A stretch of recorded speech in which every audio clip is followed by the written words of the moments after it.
Howdy, and welcome to Shasta College Humanities 2, Humanities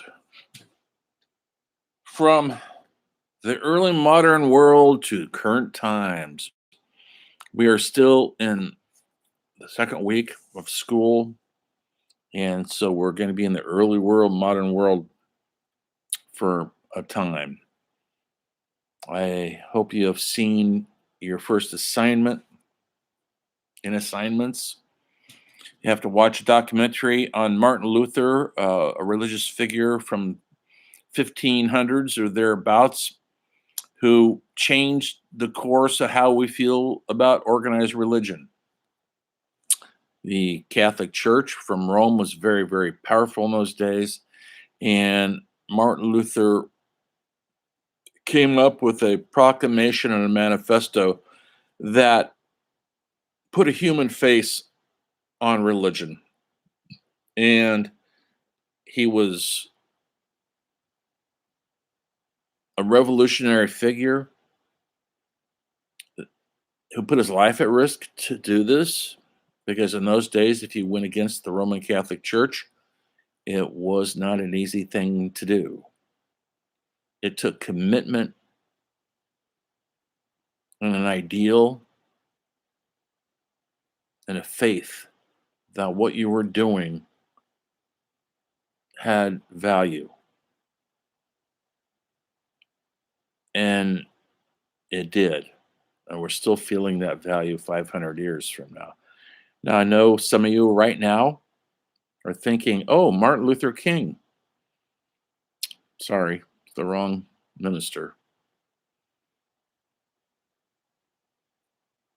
But think about it. Martin Luther King was probably named after Martin Luther. Perhaps, but it's this different person. I've actually had students write the paper on Martin Luther King because they didn't watch the documentary or read any further than his name. Don't be like that. Watch the documentary. It's really well done. And I want you guys to watch the documentary and come up with a critical analysis on why Martin Luther matters. Find out by watching the film and taking notes, analyzing your notes. You have a week to do the paper, so you've got plenty of time. Please don't wait till Sunday night, because it's due on Monday to watch the movie. You'll be rushed, and what you'll end up doing is describing the movie to me. I don't want you to do that. I know what the documentary looks like. You don't need to describe it. You need to analyze the character that the movie is about, the documentary. And they have dramatic reenactments. It's the most exciting one I could find for you guys without being boring as hell. It's not somebody standing up in a lecture hall droning on and on about this person. Try to make it entertaining, but you do have to watch it.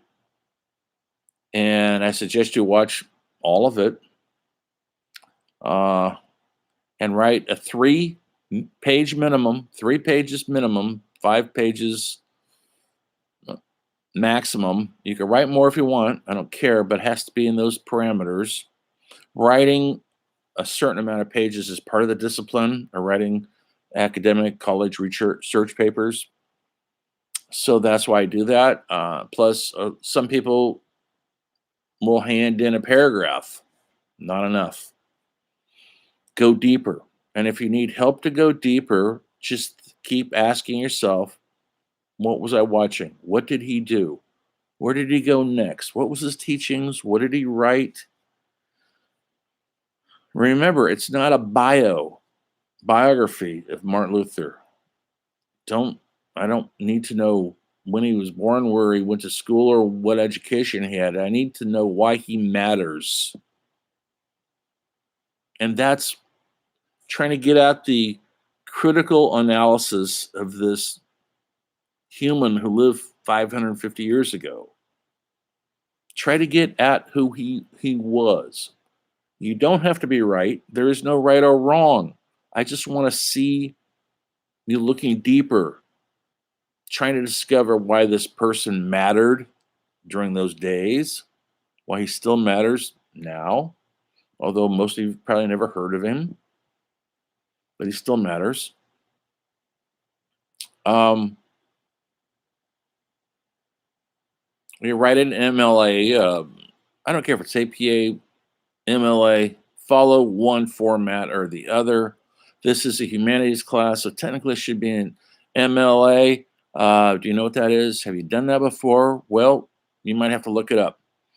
But in the meantime, I wrote down the parameters, and I'll write it down again.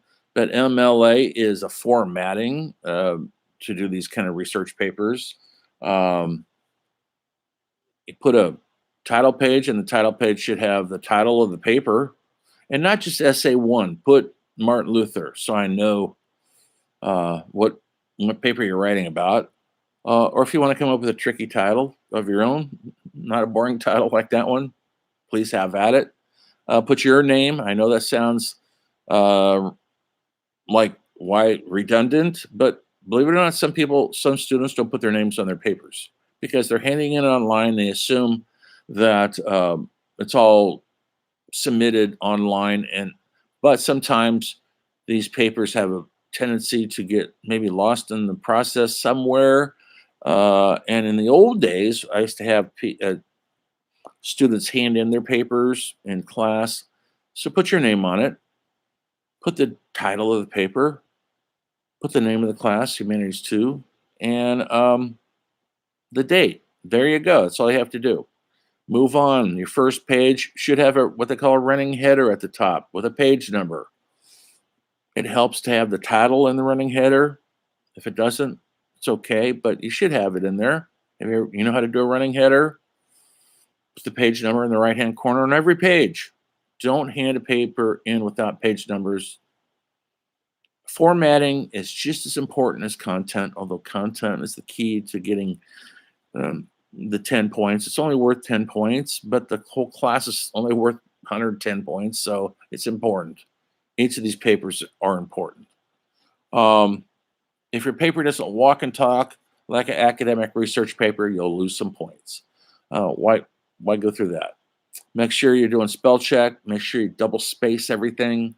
Make sure you have 1-inch margins, and technically it should be New Times Roman font, 12-point font. And if you do research outside the movie, that's fine. You're going to have a works cited page. Tell me where you got the information. What I don't want you to do is immediately go to Wikipedia or Google search and just randomly pick out all sorts of facts and figures about this. I could tell when people do that, and you'll lose points on that. I want you to look at the movie. Take the time, get some popcorn, sit down, and actually try to enjoy it. Try not to watch it on your iPhone. It's limiting that way. Put it up on the big screen somehow. If not, watch it on your iPhone. Watch it on your iPad. Whatever your device is. And take notes. That's all I have to say about it. Each essay, you'll get better. You will make mistakes on these essays. That's okay. We're just early days right now.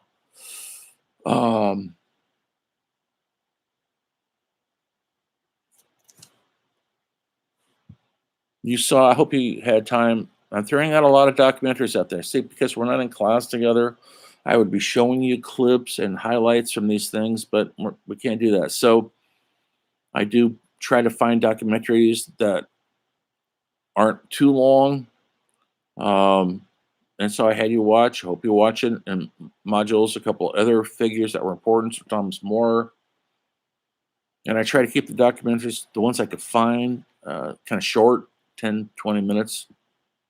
It's all in the chapters in your book, and I hope You should all have your books right now because I'm going to start assigning readings. You should read chapter 19 right now, which is covering everything we're doing this week. Those documentaries I've been shown. And I know some of you don't have your books. Some of you have written me.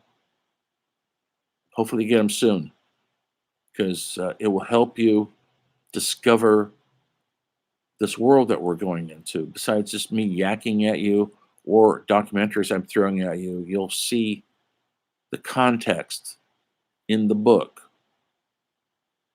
On the pages, see the pretty pictures. See why this era mattered. This is the early renaissance of our awakening as a culture, Western awakening. This is mostly covers European awakening, but we're not in the U.S. yet. USA is being settled by,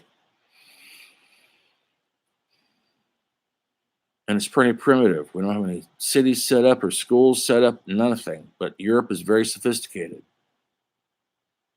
And so until we come over here, I won't start covering U.S. until another 200 years or so, 1700s, when we actually establish a country and our own art system and our own writers and artists. We're going to be in Europe for a while.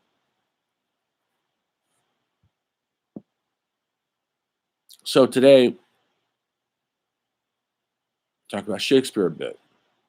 I covered it a little the other day. Maybe you've heard of Shakespeare. Hopefully you have. They've made several movies with big movie stars in Shakespearean plays. Hamlet is one. They've made that, I don't know, maybe a dozen times. Everybody from Ethan Hawke did a modern day version of Hamlet. Leonardo DiCaprio did a modern day gang related Shakespeare movie called Romeo plus Juliet. Maybe you've seen it. Really cleverly done. Maybe 15 years ago when Leonardo was and Claire Danes, they're literally children. And that's when Shakespeare wrote Romeo and Juliet. They're supposed to be 13 years old, folks.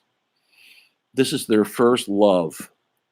But movies have usually played by a lot of older actors.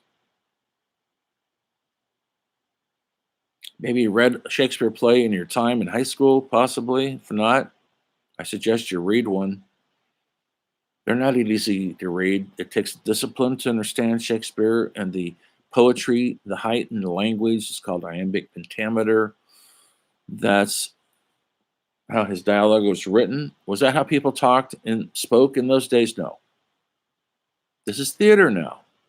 He wasn't trying to write realism or what we call naturalism. That comes later. He's writing heightened reality. So all his plays, from Macbeth to King Lear to Midsummer's Night's Dream to Romeo and Juliet, is heightened reality. I mean, in Macbeth, he has witches. He has magic realism. Hamlet's father is a real ghost that comes to tell him he's been assassinated. The culture in those days believed in these things. Shakespeare wasn't just making that stuff up. It was in the zeitgeist of the times they were living in. People were more afraid of nature and the idea of heaven and hell and angels and archangels and fallen angels. That's not just a superstition. That was a belief. And so by writing fairies in Midsummer Night's Dream, people accepted it. They thought there were fairies. Maybe you think there are fairies too. Great, I hope you do. Who spent a night in the woods, drinking a little too much? The campfire's going. You can hear the water there. Seeing fairies prowling around, prancing around in the dark. It's not unreasonable. Why not? What's real? What isn't? Who knows? Shakespeare was writing about all that. We're still doing his plays, reading his works, And he's been dead for over 500 years. Why? Well, that's what your next paper is going to be about. I won't give it to you this week because you're doing your first paper. But your second paper is going to be about Shakespeare. And I'll sign some documentaries this week so you can start preparing for it. I know you're watching the documentary for your final paper. I'm not laying it too hard on you guys. It's just documentaries so you can watch at your own free time. And because most of you don't have the book, I'm not assigning any readings this week. I'll start assigning readings next week. And you'll have to just do the best you can if you haven't got your book.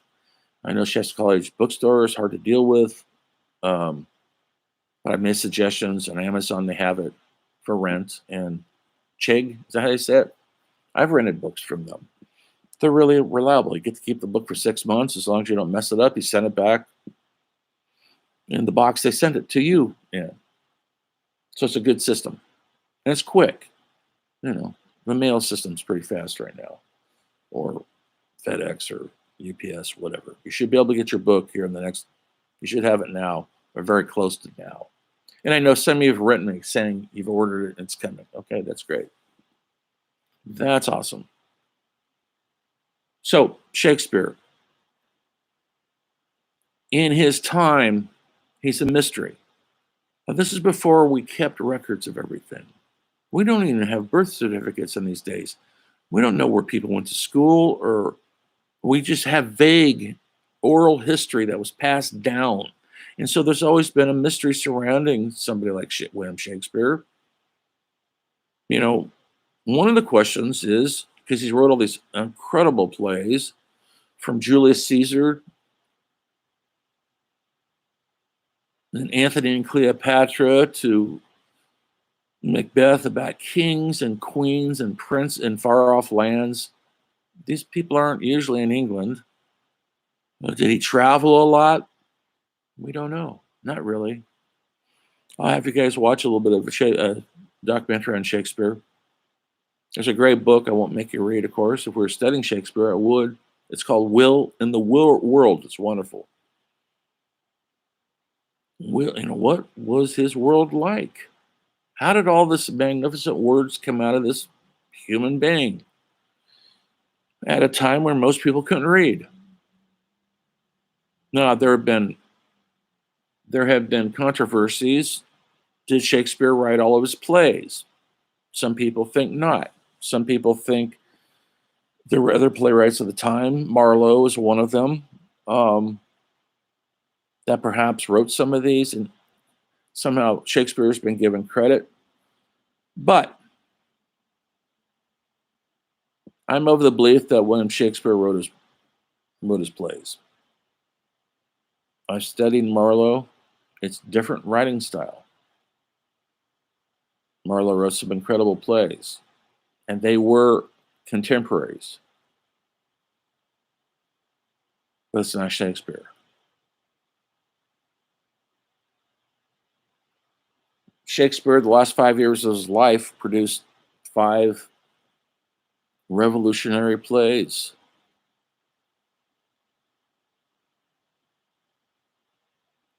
When he was supposed to be retiring, he was a wealthy man. He actually made wealth from his plays in his day.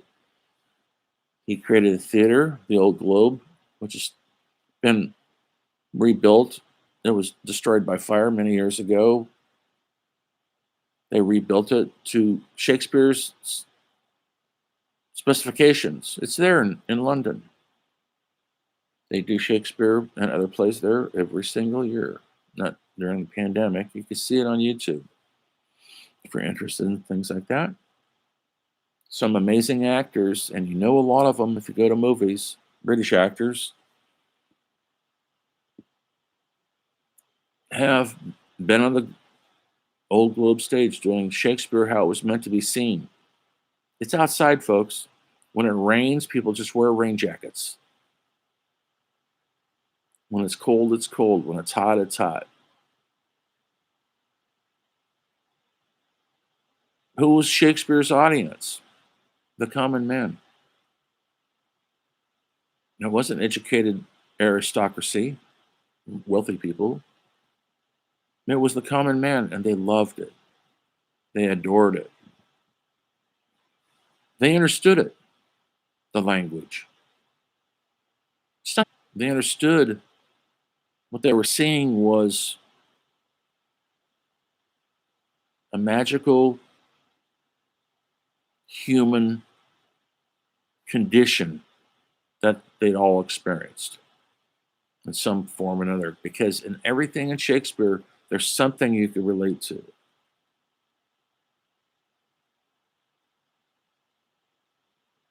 Hamlet, of course. I talked about this last week. To be or not to be. What do you think it means? Have you ever thought about that? Does it mean he wants to commit suicide? Does it mean there's more to life? Is he asking his place in the world? It's the existential question that we all ask ourselves, and you might not even know what existential is. It means look around. What are we doing in this world? Why do we exist? Yes, it's because our parents had sex, but other than that, why? Why, therefore, I am. Hamlet was tortured by that.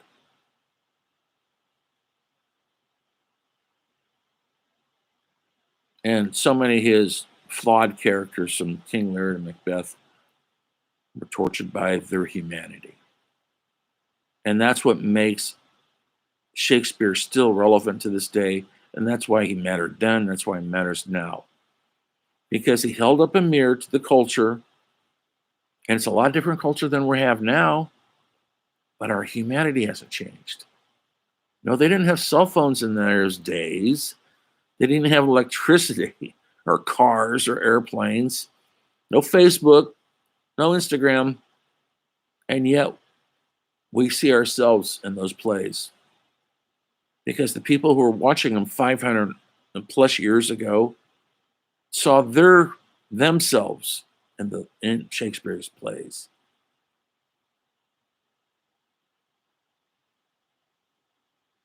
That's the genius of Shakespeare.